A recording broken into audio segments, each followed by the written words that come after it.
Hey there, Detroit sports fanatics. I'm Taylor Phillips, and welcome to Taylor's Detroit Sports on Spreaker.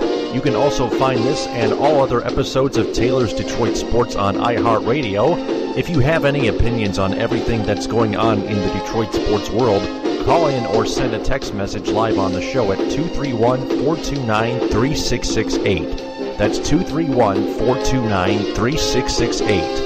Also, you can add me on Facebook as Taylor Phillips, online at facebook.com/Phil1DT. Like my Facebook page, Taylor Phillips' Detroit Sports page. Join my Facebook group, Taylor Phillips' Detroit Sports Group, and follow me on Twitter at DT2Phillips.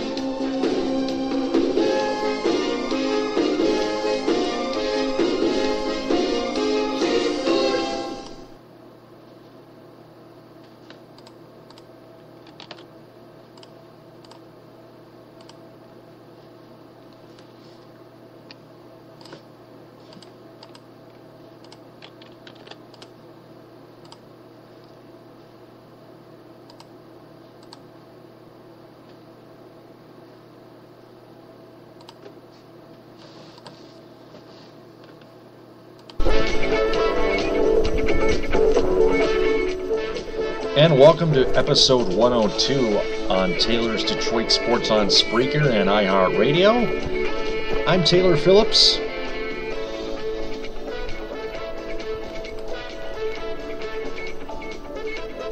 Tonight we're going to recap the Red Wings Senators game.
And of course, the Pistons play tomorrow.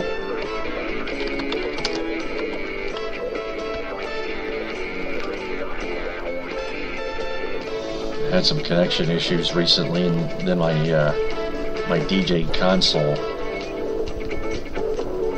is acting weird.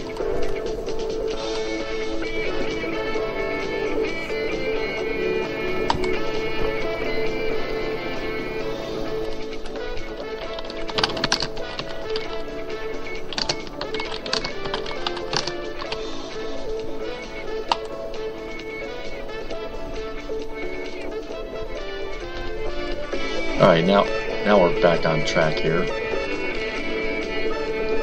So the Red Wings beat the Senators 4-3. Stephen Weiss made his return after two conditioning stint games with the Griffins. He scored 1 goal each, and now tonight scored 2 goals.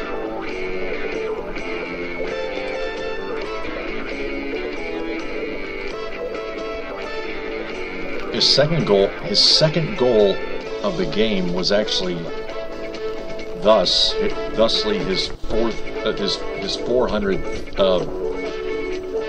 NHL point.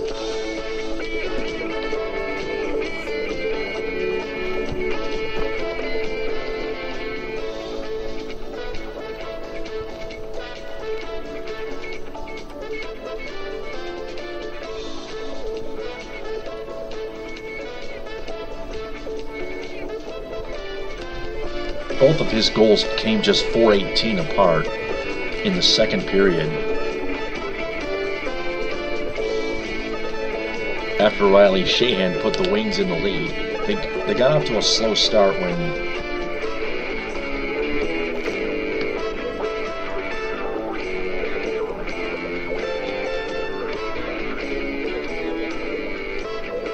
when Kyle Turris scored on a 5-on-3 power play.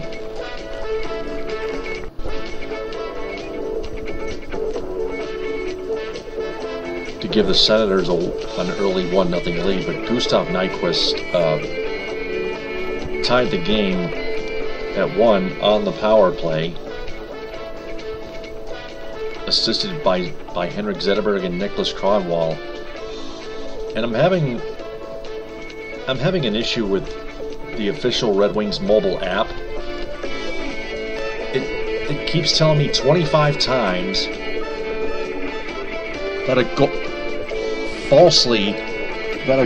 goal scored by a player on either team was ruled unassisted when it was assisted by 2 other teammates.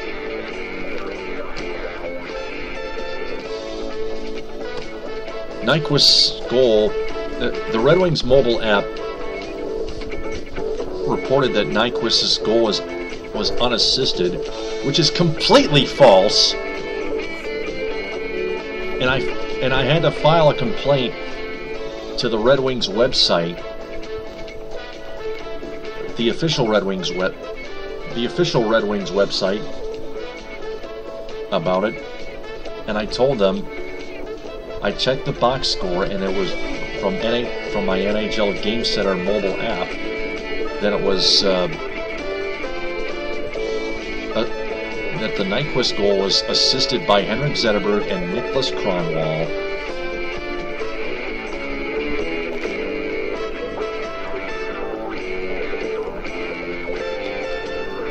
At 16:45 into the first period, he leads.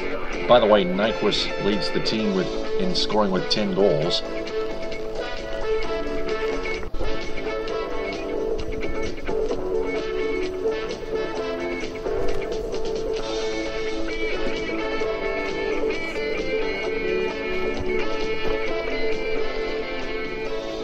And that was his 6th goal on the power play, tying him for the league lead with Brock Nelson of the New York Islanders, who beat the Flyers in a shootout 1-0, and Claude Giroux of Philadelphia.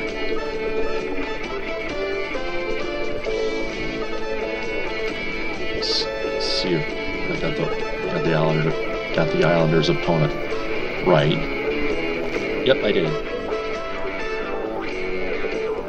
The shootout was 2-0 in Long Island, by the way. And yeah, that just proves why I have a very ambitious memory.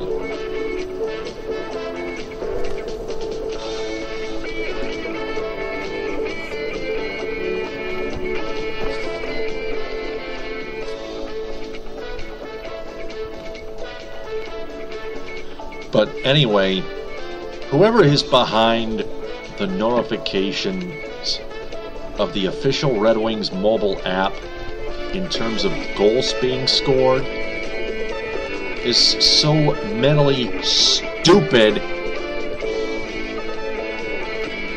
and needs to start looking more into the NHL.com box score, because that is more legitimate. And if it keeps laying off, then he or she who is behind the official Red Wings mobile app sending false notifications should be fired. Because nobody behind an official Red Wings mobile app, for example, needs that kind of stupidity, that kind of repetitive stupidity. That's just piss poor, uneducated sports right there. That is disrespectful and disgraceful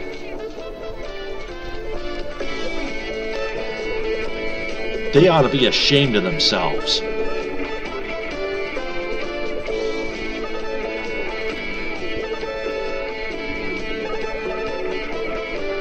Get out of Detroit already.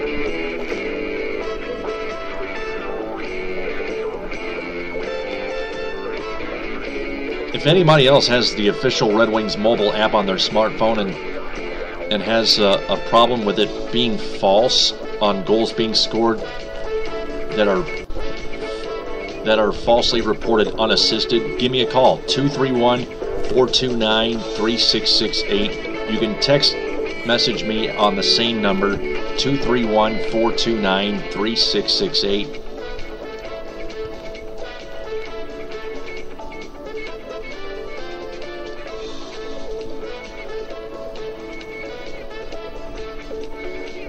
If anybody is a really big Red Wing fan, especially,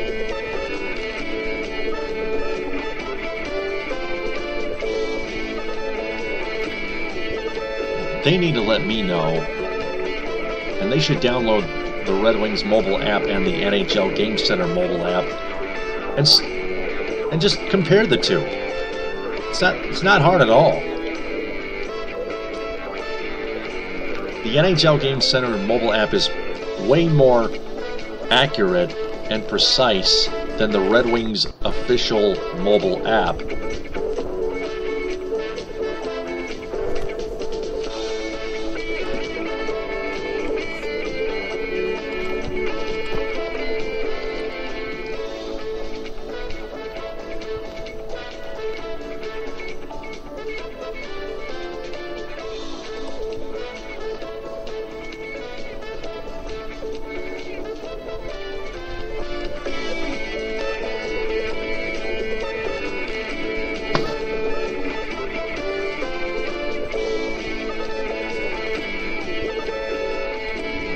Speaking of the Flyers, that's who the Red Wings play next on Thanksgiving Eve.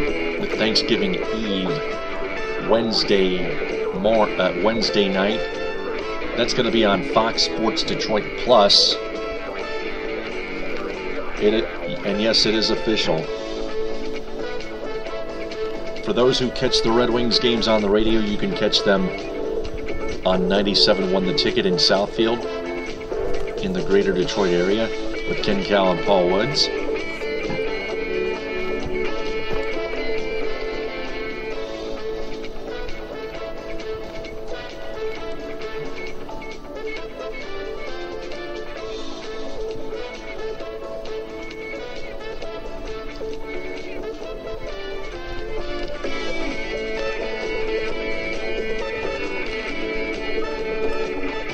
The third period, though, the Ottawa Senators got right back in it. They've been struggling with the third period, but tonight it was the Red Wings struggling in that third period, but they still held on just barely, with Howard making a miraculous last second glove save right at the buzzer to seal the 4-3 win after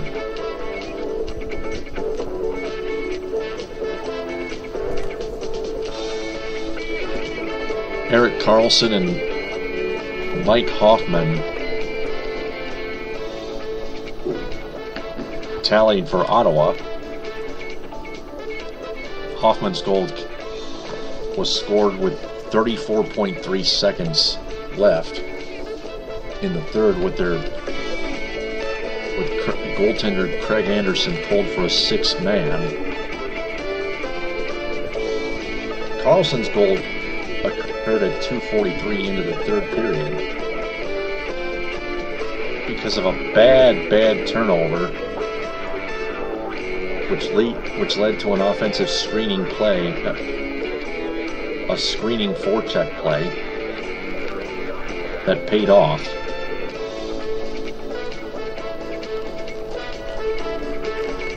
And for those who play hockey,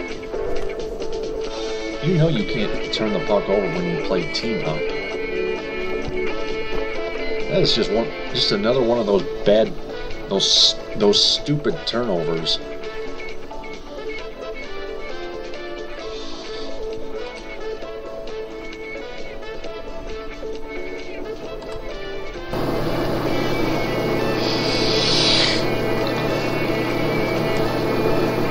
And I also call that Bush League.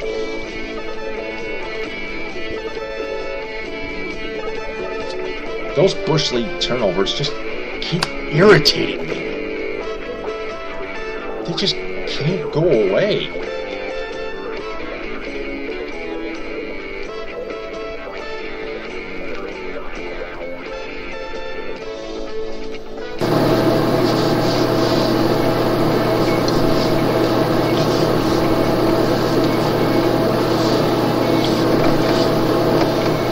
Looking at the standings,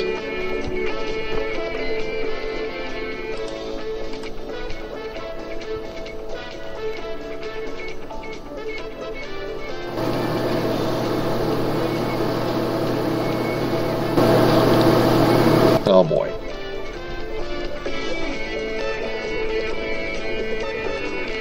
Okay.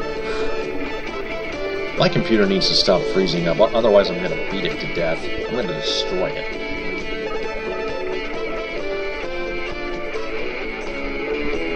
The Wings play the Devils Friday night at 7 on Fox Sports Detroit. But I was going to look at the standings here.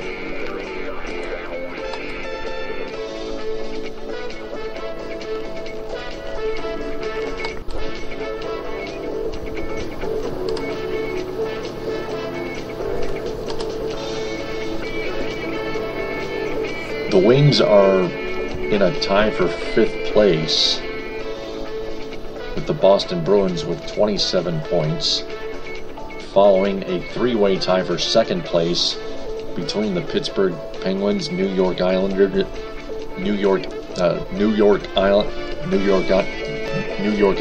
and Tampa Bay Lightning with 30 points. The Montreal Canadiens lead the Eastern Conference with 33. The Wings are also in a tie for 3rd place with the Bruins in the Atlantic Division, but they own the tiebreaker for the 3rd Atlantic Division spot. So the Bruins lead for the first Eastern Conference wild card spot, 3 points ahead of the Toronto Maple Leafs, who have 24. For the Flyers, they only have 19 points.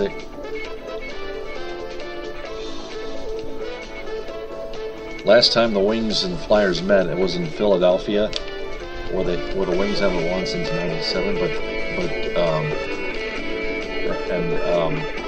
Flyers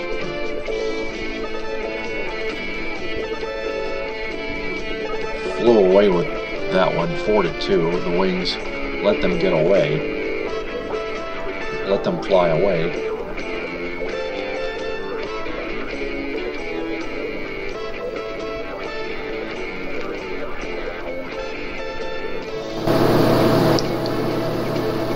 But I think the Red Wings should handle the Philadelphia Flyers at Joe Louis Arena, which is usually the Philadelphia Flyers, one of the Philadelphia Flyers' worst nightmare places to go and play hockey.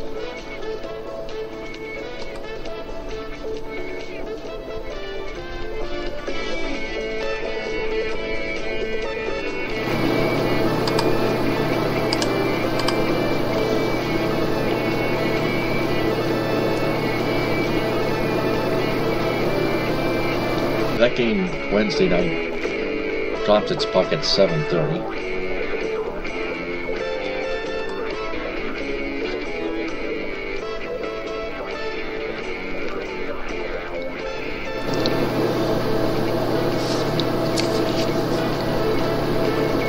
I have some college basketball scores to pass along to you.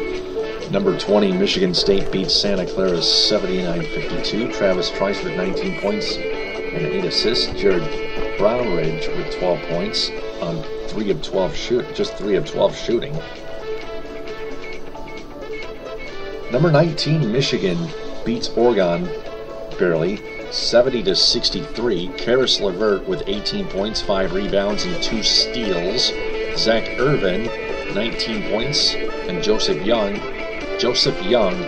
with 20 points, leading the team in scoring. And also, Western Michigan loses to San Diego 77-7. Ouch. Man. How could Western lose to San Diego? Quite honestly, are you kidding me? San Diego, in my opinion, is not an elite college basketball team.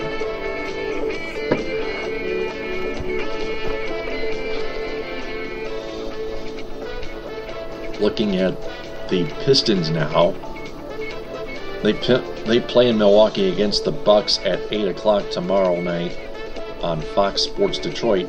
5 things to watch. Written by David Mayo of MLive.com.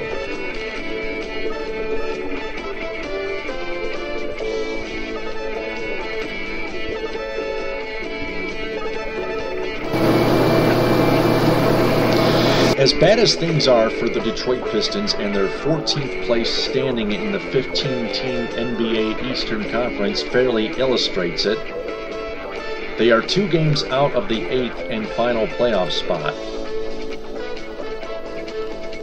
That's either some much-needed perspective or whistling past the graveyard. The Pistons at 3-10 when they should have been 11-2 have lost 4 in a row and 7 of their last 8.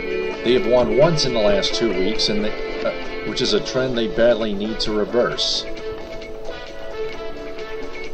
Here are 5 things to watch this week. Number 1, break out the Hunters orange. The Pistons play the Bucks twice in 3 games this week, Tuesday in Milwaukee and Friday back home.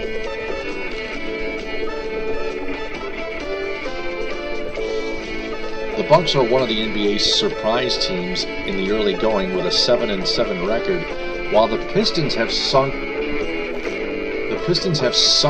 to the bottom of the Central Division. With Stan Van Gundy as their head coach. Are you kidding me? I'm starting to freak out and go crazy and just lose my mind about them.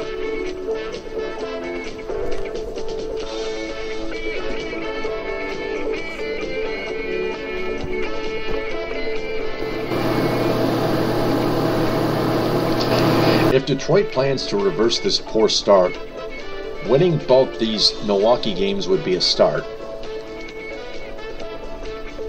3 of the Pistons' first 16 games are against the Bucks. They already beat the Bucks 98-95 on November 7th at home. Number 2, California Dreamin'. 3 of the Pistons' next 4 home games will be against 3 of the NBA's 4 California-based teams: the Los Angeles Clippers on Wednesday, and the Golden State Warriors on Sunday, and Los Angeles Lakers on December 2nd. That's Lob City dunking, Steph Curry and Klay Thompson gunning, and a whole lot of Kobe Bryant in a week's span. They also are 3 of the 16 teams that average 100-plus points, and the Pistons are 0-4 against such teams. Guard that, Detroit. Number 3, another milestone ahead. The Pistons have reached several career milestones this year. Caron Butler will reach another in his next game, the 800th of his career. Already this season, Butler has scored his 12,000th point, and Josh Smith grabbed his 6,000th rebound. Number 4, there's no place like home. The Palace of Auburn Hills hasn't exactly been a home haven for the Pistons, who are 2-5 there. But if they don't start defending home court quickly, they'll have their dismayed fan base thinking about draft lottery positioning by the first year. Here's their best chance. After returning from Tuesday's game at Milwaukee, the Pistons play 7 of their next 8 games at home. It is their richest stretch of home games before playing 9 of 11 at home from late January through late February, a span of encompassing the All-Star break. Filing number 5, no day of rest here. The Pistons are coming off their only non-All-Star weekend this season without a Saturday or Sunday game. They will make up for that with games on 5 of the next 6 Sundays, beginning next weekend against the Golden State Warriors.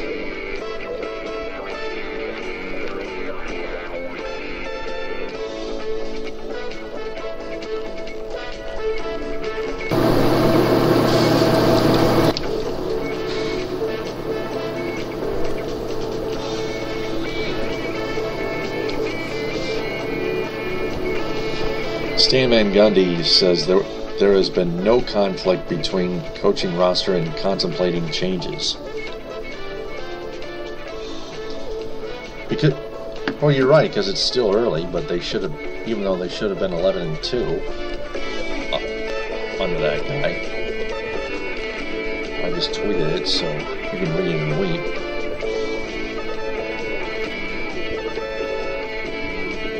Again, Pistons at Bucks, 8 o'clock, Fox Sports Detroit and Detroit Sports 1051 and DetroitSports1051.com and on the Detroit Sports 1051 mobile app on your smartphone. I'm going to cut this short because I gotta get up early tomorrow in just a few hours. So that's going to do it for episode 102 of Taylor's Detroit Sports. Thanks for downloading and listening. As always, you can look me up on Facebook and add me as a friend, Taylor Phillips. Like my Facebook page, Taylor Phillips' Detroit Sports page. Join my Facebook group, Taylor Phillips' Detroit Sports Group. And of course, follow me on Twitter at DT2Phillips. TTFN, ta-ta for now. Go Detroit.